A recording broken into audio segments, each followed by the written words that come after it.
Donc, avant de commencer cette remise de prix, vraiment, je tiens à féliciter Alexandre, qui a été l'organisateur de cette journée. On peut l'applaudir. Bravo Alex, encore une très très belle journée. Et je tiens à féliciter aussi l'équipe Finance Innovation qui est devant. On peut les applaudir. Lizzie, Eva, Marie-Lou, Anne, que j'ai vu, toute l'équipe du pôle, mais l'équipe communication encore qui a cartonné et partenariat. Donc bravo à l'équipe du pôle, c'était vraiment, vraiment super. Évidemment, on remercie encore une fois nos partenaires. Donc vous les avez vus sur le programme, vous les avez vus sur les kakémonos. Nos partenaires, c'est grâce à eux aussi qu'on peut organiser ce type d'événement. Nous, on est une association loi 1901. On est 15 personnes, donc on ne peut faire que grâce à nos partenaires, grâce aux sponsors des événements. Donc merci à tous ceux qui nous ont fait confiance. C'est évidemment extrêmement important. Ça nous permet d'organiser ces moments de rencontre et pour adresser des sujets et des métiers spécifiques. Donc c'est hyper important et c'est pour ça qu'on vient souvent vous voir pour proposer ce type de partenariat. C'est grâce à ce type de partenariat qu'on peut organiser des événements comme celui-ci. Donc maintenant, sur le prix Innovation en direction financière, ceux qui connaissent Finance Innovation, vous savez qu'on organise depuis pas mal de temps des prix. Donc le prix FinTech de l'année, on l'a créé en 2015. Ça fait un petit moment et à chaque fois, donc on va identifier des projets portés par des startups. On fait le prix InsurTech de l'année également. On a fait le prix Real Estate. Ce sont donc des startups qu'on va scorer et qu'on va sélectionner pour mettre en valeur. Là, cette année, c'est une première, donc c'est une innovation, on va dire, pour nous. On va récompenser un projet porté au sein d'une direction financière. Donc, le but, c'est évidemment d'encourager en fait, des dynamiques internes dans les entreprises, de montrer qu'en fait, il y a des dynamiques, des projets qui sont portés par des collaborateurs qui ont envie de transformer les entreprises. Et dans les finalistes, on le voit, alors je ne sais pas si c'est fait exprès ou pas, mais d'un côté, on a des startups et de l'autre côté, on a des grands groupes. Donc c'est réparti moitié-moitié. Évidemment, ils ont des enjeux différents, mais à chaque fois, ce sont vraiment des projets extrêmement intéressants et qu'on a envie évidemment de mettre en valeur. Donc les porteurs de projets qui sont là, je vais vous inviter tous à venir avec nous. Comme ça, on va vous faire présenter vos projets. Vous avez 2 minutes pour présenter. Donc, bravo déjà, parce que, bon, évidemment, nous, on était au jury, on connaît les projets. Ce sont des projets qui sont super intéressants, qui font totalement écho au programme d'aujourd'hui. Voilà, on va se mettre comme ça. Donc, et bravo pour avoir mené ces projets de transformation interne qui sont vraiment excellents. Donc, on va commencer, du coup, on va faire dans l'ordre avec Achille. Donc, voilà, tu as 2 minutes. Bonjour, donc je suis Vincent Jaouen, directeur financier d'Achille. Achille, c'est une compagnie d'assurance qui a été créée en 2021, qui a une très forte croissance. On est à 200 millions d'euros de chiffre d'affaires, on a une trentaine de produits, plusieurs partenariats majeurs. Et pour faire tout ça, on est 3 à l'équipe finance. Donc on avait un enjeu, c'était comment automatiser la finance pour pouvoir gérer ces 200 millions d'euros de primes. Bien ton micro. Pardon. Comment gérer ces 200 millions d'euros de chiffre d'affaires sans démultiplier les collaborateurs. Du coup, on a décidé d'automatiser et de s'appuyer sur l'IA et l'IA générative pour que la finance se mette à coder. Donc, c'est en écho avec la présentation de tout à l'heure. On peut être financier et se mettre à coder. Du coup, dans mon équipe, j'ai des collaborateurs comptables qui apprennent à coder avec ChatGPT. Et c'est vraiment bluffant. Grâce à ça, on a réussi à développer 2 outils, enfin un seul outil qui s'appelle Athena, mais qui a 2 modules. Un module comptable qui automatise toutes nos opérations d'assurance pour aller des bases de gestion directement vers la comptabilité. Donc ça intègre toute la vie du contrat, de l'émission de la prime à la gestion des sinistres, au paiement de commissions quand on travaille avec des courtiers. Et on a un deuxième volet qui est l'automatisation des reporting. Donc comme tous les directeurs financiers, je pense qu'il y en a quelques-uns dans la salle, tous les mois, on est harcelé pour produire des reports financiers qui agrègent des données hétérogènes, qui viennent de bases de données différentes. Et donc on a du travail manuel pour pouvoir produire ces datas.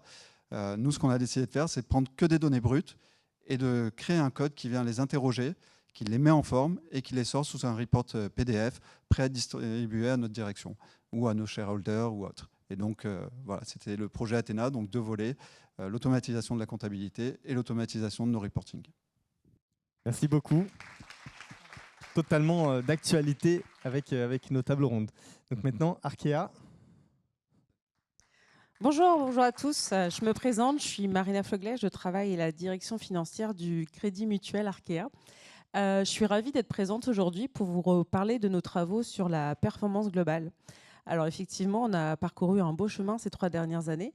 Donc 3 ans après le début opérationnel des travaux, on a réussi en 2023 à aligner la communication de nos mesures des impacts extra-financiers à celui du calendrier de nos résultats financiers. Donc en 2020, on a commencé à travailler le sujet. C'était une ambition et une feuille blanche. Alors une ambition, c'est être une banque à impact et le prouver. Et la feuille blanche, c'est ce que j'ai hérité en 2020. Et en 2023, on a été le premier établissement bancaire à présenter nos résultats justement avec cette approche globale, de performance globale. Sur cette partie, effectivement, donc notre méthodologie exprime en euros les externalités positives et négatives de l'activité du Crédit Mutuel Arkea, donc d'un point de vue environnemental, sociétal. Et donc, ça nous permet d'avoir une mesure concrète des effets de nos actions en tant que banque, en tant qu'investisseur et en tant que financeur. Alors, ces travaux, effectivement, m'ont été confiés au sein de la direction financière il y a maintenant quelques années et ils ont abouti récemment. Donc, je pense qu'on nous les a confiés à la direction financière pour notre appétence sur le traitement des données, sur des calculs volumineux. Donc, nous avons créé cette méthodologie avec des indicateurs d'impact sociétaux, environnementaux et également des formules de calcul qu'on a souhaité rendre disponibles pour tout le monde parce que tout est public, toute notre méthodologie est publique sur notre site internet. Et puis, comme tout le monde, on a commencé sur Excel. Qu'est-ce qu'on ferait sans Excel dans nos entreprises? Et puis très vite, on a eu besoin de la force de frappe de notre système d'information. Donc, on a également créé un outil de calcul qui nous permet de traiter des millions de données à chaque calcul. Et on a également, parce qu'on vient de la direction financière, on est comptable, mis en place tous un dispositif de contrôle inspiré des grands principes comptables. Donc nos résultats sont validés par nos commissaires aux comptes. Ils sont également arrêtés en conseil d'administration au même titre qu'on arrête les comptes. Et donc aujourd'hui, ces travaux éclairent le Crédit Mutuel Arkea dans ses prises de décision, que ce soit des choix d'investissement, de financement, au regard de la performance financière, mais également de la performance extra-financière. Et ça permet aujourd'hui, parce qu'on est sur plusieurs exercices, d'avoir une évaluation dans le temps de nos impacts, qu'on espère de plus en plus positifs. Donc pour terminer, effectivement, je voulais dire que au-delà de notre rôle de gardien du temple, de fonction régalienne, aujourd'hui, la direction financière guide le groupe dans ses choix stratégiques. Merci beaucoup. Donc, De facto et Indosuez n'ont pas pu être présents, donc on va passer à Collecto. Bonjour à tous, merci de me recevoir. Je suis très ravie d'être là, d'être parmi vous. Donc moi aujourd'hui je représente l'EDAF et à la fois les experts comptables par mon parcours un peu particulier d'être diplômée en parallèle. Donc Collecto c'est une solution pour aider les TPE, PME à digitaliser leur quotidien et pour nous ça fait sens que la fonction finance et Collecto travaillent ensemble. J'ai rejoint Collecto il y a maintenant quelques temps après avoir rejoint La Fabrique by CA qui est le start-up studio du groupe Crédit Agricole où j'ai pu y retrouver mes convictions et mes passions, c'est-à-dire aider les clients à se digitaliser, à répondre à leurs besoins, à leurs attentes, tout en également moi en interne utilisant la solution et y répondant à mes besoins. Chez Collecto, la difficulté et la particularité, c'est qu'on est rattaché à un grand groupe, donc on évolue dans un système très réglementé. On veut également apporter cette rigueur à nos clients en leur proposant, avec de l'innovation et de la data, toutes ces fonctionnalités que beaucoup n'ont pas de par leur taille. Aujourd'hui, on a un Head of Data qui nous a rejoint il y a quelques mois, avec qui je travaille quotidiennement main dans la main et avec qui on a créé 2 projets depuis quelques mois. Le premier, automatiser tout le suivi des indicateurs financiers au sein de Collecto, d'abord à notre service, au service finance, parce que pour nous, le service financier, c'est vraiment cœur à une entreprise. Ça ne doit pas être une fonction support, mais c'est vraiment une fonction centrale, mais également la data, parce que la data, en service finance, on sait très bien qu'on ne ferait rien sans eux. Donc on a voulu l'inclure le plus tôt possible chez Collecto. Donc, on a fait cette première chose qui était déjà rendre les tableaux de bord assez automatisés d'un point de vue collecto. Et dans un deuxième temps, on a créé un bot qu'on appelait Robolecto, très original, pour permettre à nos clients sur la solution collecto demain de pouvoir poser leurs questions en live sur des questions financières, que ce soit la facturation électronique, ce type de sujet, pour en fait réussir à rendre le plus compréhensible possible la compta et la finance pour un grand nombre qui souvent est mis de côté par nos TPE-PME.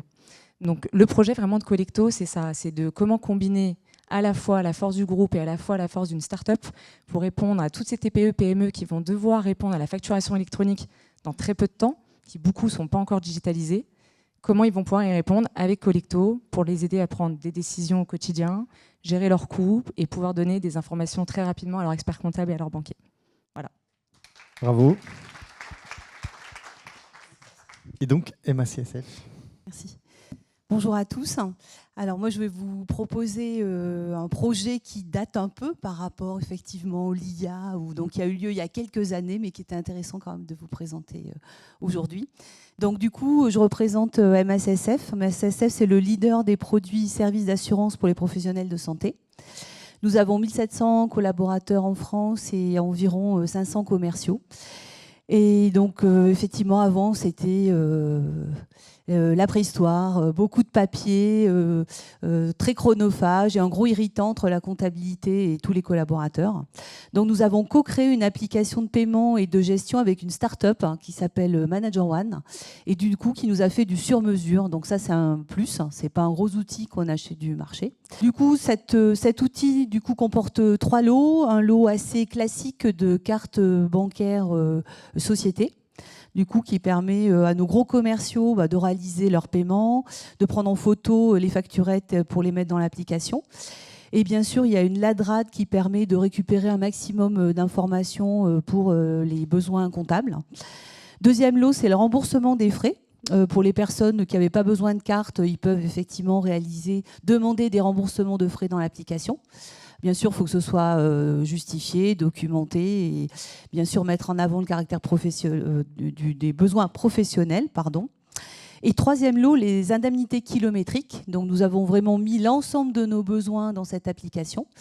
Et du coup, les collaborateurs qui ont des véhicules personnels et qui parfois l'utilisent pour des besoins professionnels peuvent renseigner leur parcours et les kilomètres réalisés jour par jour. Et du coup, ils sont remboursés mensuellement. Conclusion, c'est un succès total, un gain de temps énorme. Au niveau du réseau, nos 500 collaborateurs, c'est environ 1 ETP par an, c'est pas mal.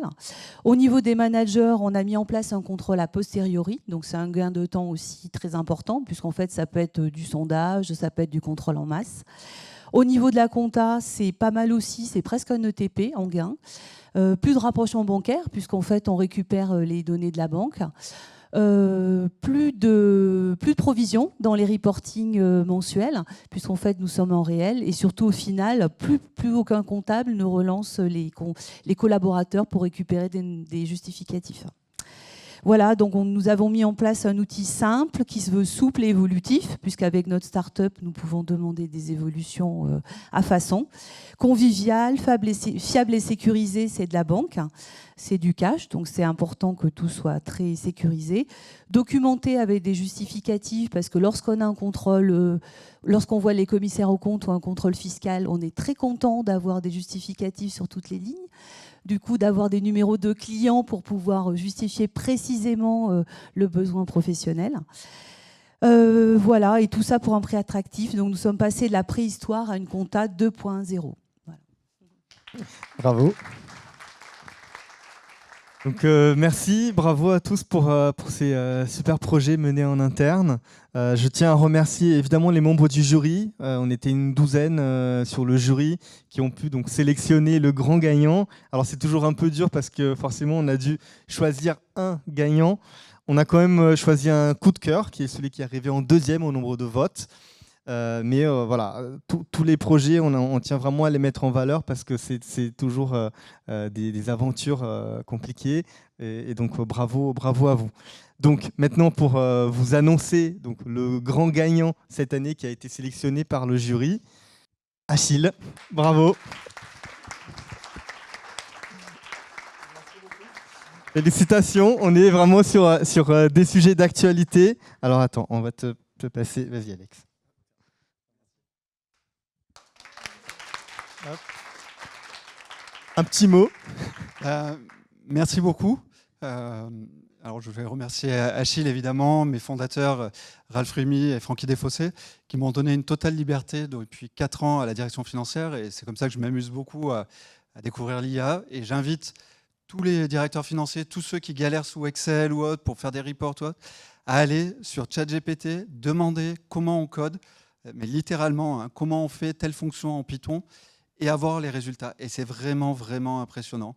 L'imagination est sans limite et vraiment, il faut s'y mettre. Et je pense que c'est ce que je dis à mes collaborateurs, ceux qui sont en formation. Donc, j'ai un apprenti en comptabilité. Je lui dis, demain, la machine va faire beaucoup de choses à ta place. Donc, il faut que tu sois toujours au-dessus de la machine. Il faut que ce soit toi qui donnes les instructions à la machine. Et donc, je vous invite réellement à découvrir tous les possibles qui s'offrent. Bravo, bravo à vous pour cette belle utilisation de l'IA générative. Et donc, le prix coup de cœur qui est arrivé en 2e place dans les votes du jury, gagnant une start-up. Donc, la 2e place, c'est un grand groupe, c'est Crédit Mutuel Arkea. Bravo, bravo pour ce projet sur la partie durabilité. Eh ben, merci beaucoup. Effectivement, ça me fait très plaisir. Effectivement, c'est plaisant de recevoir un prix coup de cœur parce que on y met beaucoup de notre cœur. Donc, qu'est-ce que j'ai dit? Un prix de coup de cœur. C'est l'émotion. Voilà. Un prix coup de cœur sur ces sujets-là parce qu'on y met beaucoup de notre cœur. Voilà. Eh ben, félicitations. Félicitations évidemment à tous les candidats qui ont eu des très très beaux projets. Donc on arrive à la fin de cette belle, intense et longue journée. Donc bravo à vous d'être restés jusqu'à la fin. Évidemment, les tables rondes étaient passionnantes. Bravo encore à Alexandre et à toute l'équipe de Finance Innovation. Donc merci à vous et on vous dit à très bientôt.